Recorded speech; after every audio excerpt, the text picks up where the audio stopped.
Bonjour, je m'appelle Oumelrit, je suis associée et directrice des opérations à Hapismala.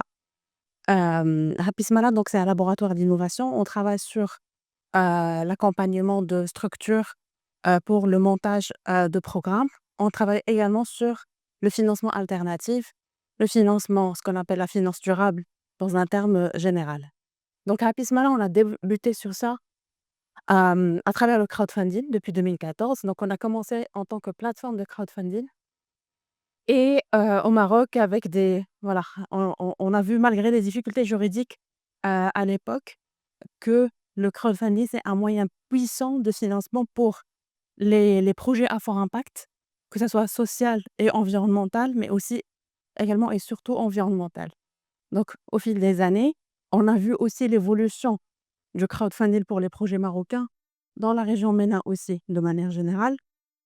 Hem Et comment les fonds levés pour ces projets-là augmentent d'année en année. Vous pouvez consulter notre étude phare, le baromètre de crowdfunding, qui explique un petit peu cette dynamique et comment cet outil est puissant et il arrive à lever des fonds pour des projets à fort impact.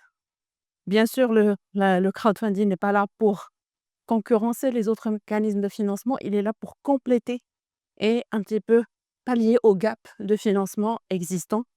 Et donc aujourd'hui, toutes les plateformes de crowdfunding sont là pour pouvoir justement, compléter le financement d'une banque, d'une institution de microfinance, d'un d'un fonds d'investissement et cetera.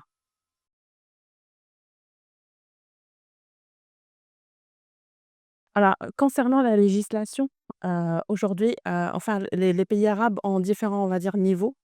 Le Maroc, après 11 ans de travail, on a enfin pu aboutir à un cadre légal.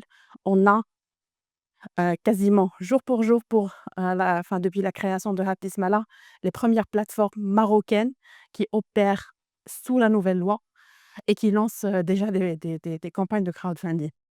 La Tunisie a aussi son cadre légal qui commence justement à, on va dire, à donner ses fruits. On n'a pas encore vu de plateforme, tunisienne justement pour les projets en Tunisie, mais ça va venir. On sait que entre la loi et la mise en œuvre, il y a un minimum, 2 ans, 2 ans et demi jusqu'à 3 ans pour pouvoir un petit peu, lancer l'écosystème.